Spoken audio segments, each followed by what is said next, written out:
Halo guys, welcome back to podcast kelompok 7. Kangen gak nih sama podcast kita? Ya, kangen gak nih? Oh ya, by the way, biar gak lupa, kita kenalan lagi aja yuk. Bentar. Kita mau bahas apa dulu hari ini nih? Oh ya guys, hari ini podcast kita akan membawakan tema yang spesial nih, kemajuan teknologi pada masa kini. Yoi, bener tuh. Oh iya, kenalin nih, aku Keiza dari 10 MIPA 1.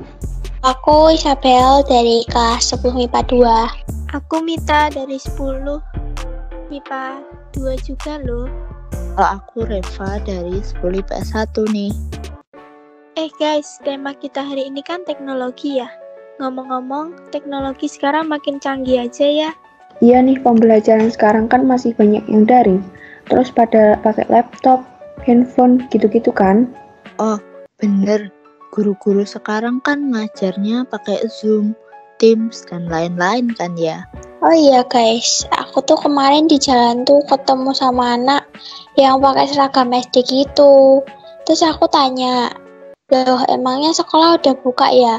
Kan masih banyak yang daring. Terus gimana Bel? Ya setelah aku tanyain, katanya tuh dia ke sekolah buat ngikutin pembelajaran. Dia bilang nggak bisa ngikutin pembelajaran daring karena nggak punya handphone gitu. Duh, kasihan juga kan ya anak murid yang nggak bisa mengikuti pembelajaran daring karena nggak punya handphone. Terus respon kamu apa, Bel? Nah, aku kan masih punya satu handphone nganggur di rumah ya. Walaupun udah agak retak layarnya, tapi masih bisa dipakai kok. Terus hati nuraniku tuh tergerak buat ngasih handphone lamaku buat adik itu.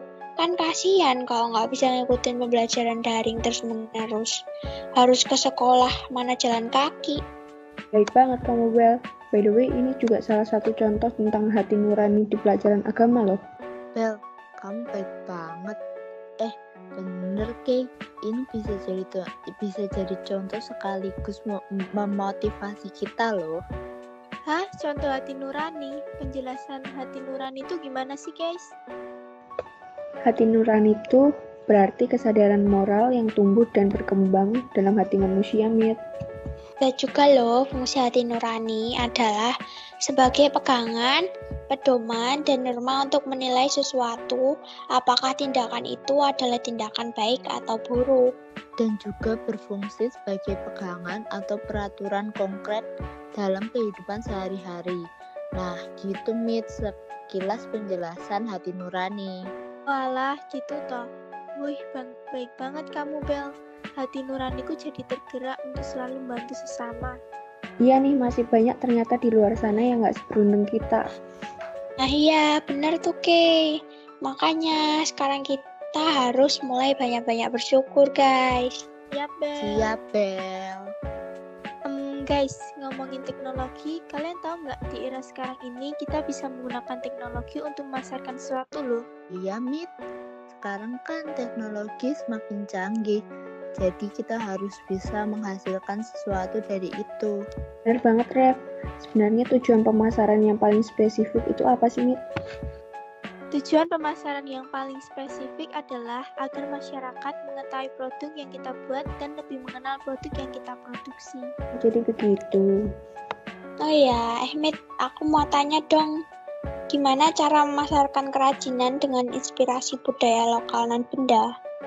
Nah, jadi gini Bel, mula-mula dapat melakukan observasi awal yaitu dengan melihat potensi pasar dan konsumen apakah produk kerajinan dengan inspirasi budaya non-benda yang dihasilkan memiliki potensi untuk dipasarkan di daerah tersebut. Selain itu, kita juga harus melihat keadaan lingkungan, apakah terdapat perusahaan dengan produk yang sama yang bisa menjadi pesaing secara langsung, sehingga kita harus berusaha lebih ekstra untuk mampu bersaing. Contohnya tarian-tarian tradisional. Nah, supaya dapat berkembang, kita harus mempunyai strategi pemasaran dengan cara memanfaatkan produk melalui media online. Karena di masa pandemi sekarang, kita tidak boleh mengadakan event secara langsung. Jadi, kita bisa menggunakan media sosial sebagai gantinya. Walah, jadi begitu. Oke. Seru juga ya di era sekarang, jadi lebih efektif dan mudah. Iya, bener banget. Oh iya guys, kalian pernah dengar tentang protista nggak sih? Pernah Kay, kan di pelajaran biologi, sekarang kita lagi bahas tentang protista. Nah iya, aku mau tanya nih, kalian tahu nggak sih peran protista dalam kehidupan? Tahu dong, Kay. Jadi, protista memiliki peran menguntungkan, di antaranya zooplankton di ekosistem perairan sebagian besar adalah protista berklorofil yang berguna sebagai makanan ikan dan arthropoda air. Entamoeba coli di dalam usus besar mamalia ikut berperan dalam proses pembusukan sisa makanan. Foraminifera punya kerangka luar dan dari zat kapur, dan fosilnya dalam jumlah tertentu dapat membentuk endapan tanah Globigerina yang dapat digunakan sebagai petunjuk adanya minyak bumi. Radiolaria mempunyai kerangka dari zat bersik. Radiolaria yang mati akan meninggalkan cangkangnya dan membentuk tanah radiolaria yang dapat digunakan sebagai bahan penggosok. Paramecium dapat juga digunakan sebagai organisme indikator terjadinya pencemaran air oleh zat organik. Chlorella selain berperan sebagai produsen di ekosistem perairan, juga dapat digunakan sebagai bahan dasar pembuatan protein sel tunggal. Nah, selain protista yang menguntungkan bagi manusia, ada beberapa yang merugikan juga loh guys. Iya nih, diantaranya adalah Trypanosoma gambiense dan Trypanosoma rhodesiense dapat menyebabkan penyakit tidur pada manusia dan hewan ternak. Entamoeba histoptycha dapat menyebabkan penyakit disentri pada manusia. Entamoeba gingivalis bersifat parasit dan dapat menyebabkan penyakit gingivitis yang merusak gigi dan gusi. Schwannomanas vaginalis menyebabkan keputihan pada kelamin wanita serta dapat menginfeksi saluran kelamin pria. Dan masih banyak lagi guys. Walah, jadi itu peran protista dalam kehidupan. Ternyata banyak juga ya. Hahaha, iya dong, Kay. Oh iya, kemarin ada tugas fisika. Kalian udah belum? Tugas yang mana, Mit? Yang tentang gerak melingkar beraturan itu kan?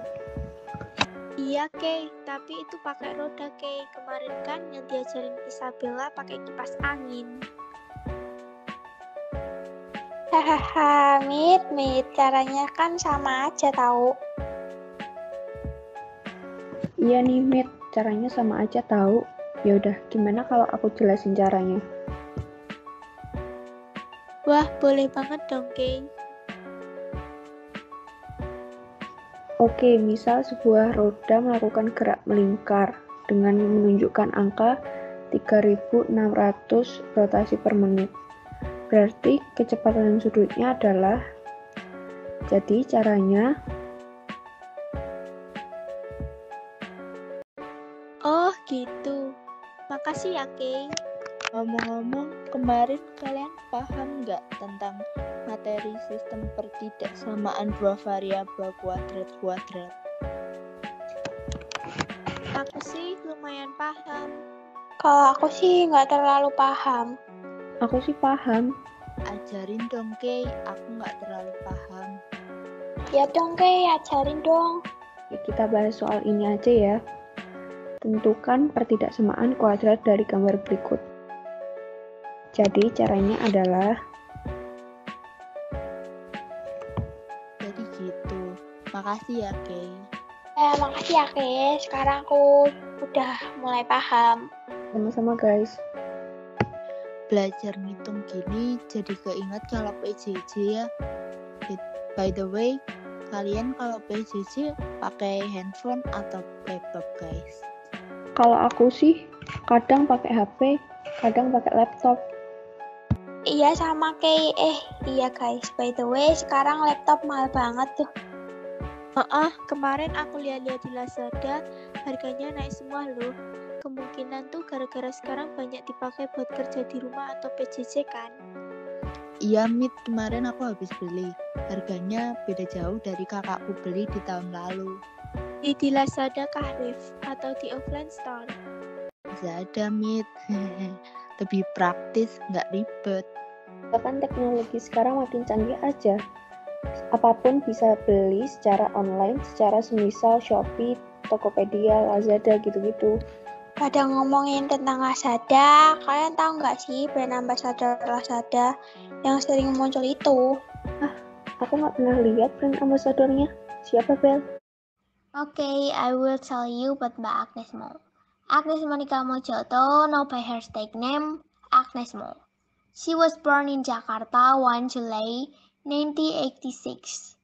Is an Indonesian singer, songwriter, and actress.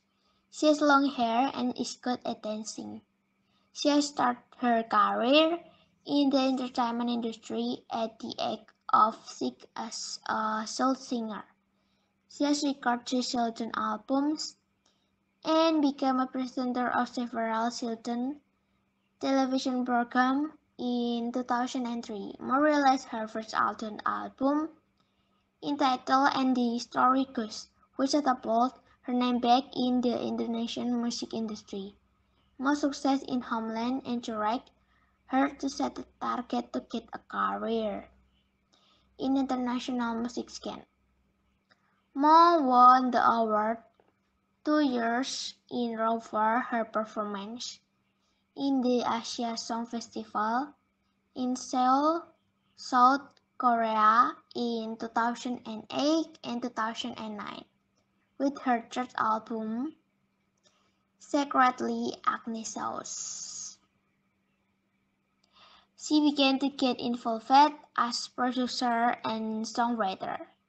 She was appointed as a judge on the talent show Indonesian Idol. In addition to commercial success, Mo is a singer with the most number of awards in Indonesia. She has won dozens of trophies, including 17 Anugerah Musik Indonesia, 8 Panasonic Award, 5 Nickelodeon Indonesian Kids Choice Award, and 4 MTV Indonesian Award. She achieved a Best Asian Artist Award on the 2012 Mnet Asian Music Award in South Korea. In addition, she has been trusted to be anti-drug ambassador in Asia as well as the ambassador of MTV Excite in combating human trafficking, and she is also a Lazada brand ambassador with Lee Min Ho. Jadi gitu guys. Agnes Monica ya? Ya, Kay, WKWK. Gimana? Sekarang jadi ngerti kan? Iya, Bel. Hehe. Main tentang Mbak Agnes Mo ini, aku juga jadi pengen jelasin deh tentang biografinya Mbak Agnes ini. Wih, boleh juga tuh. Nama Agnes Monica udah gak asing lagi sejak dia masih menjadi penyanyi cilik hingga remaja dan beranjak dewasa, terutama bagi yang suka mendengarkan musik-musik modern. Agnes Monica pernah mengakui bahwa dirinya bukan berdarah Indonesia. Dalam suatu wawancara di program World Series Amerika Serikat. Selain itu, Agnes Mo juga mengaku bahwa dirinya hanya numpang lahir di Indonesia. Agnes Monica adalah anak bungsu dari pasangan Jenny Siswono dan Ricky Muljoto. Dia memiliki seorang kakak laki-laki yang bernama Steve Muljoto yang menjadi manajernya. Agnes menjalani pendidikan awalnya di SD Tarakanita, Jakarta, dan melanjutkan pendidikannya ke SLTP Pelita Harapan. Selain itu, Agnes melanjutkan pendidikannya ke SMA Pelita Harapan. Setelah itu, Agnes melanjutkan pendidikannya ke SMA Pelita Harapan dan menempuh pendidikan di Universitas Pelita Harapan atau UPH pada jurusan hukum. Namun, Agnes mengambil cuti dari UPH karena kesibukannya sebagai penyanyi dan aktris. Dan pada akhirnya, Agnes keluar dari UPH dengan IPK terakhir 3,67. Tetapi setelah itu Agnes kembali melanjutkan kuliahnya di Oregon State University atau OSU, Amerika Serikat, di jurusan Political Science. Agnes Monica telah menempuh karirnya sedari ia masih kanak-kanak. Bakatnya tersebut ditempa di gereja tempatnya beribadah dan kursus vokal. Dan hal ini tentu saja tidak lepas dari dukungan orang tua dan keluarga terhadap Agnes untuk mengembangkan bakatnya tersebut. Agnes merilis albumnya yang pertama pada saat ia berusia 6 tahun yang berjudul Si Meong.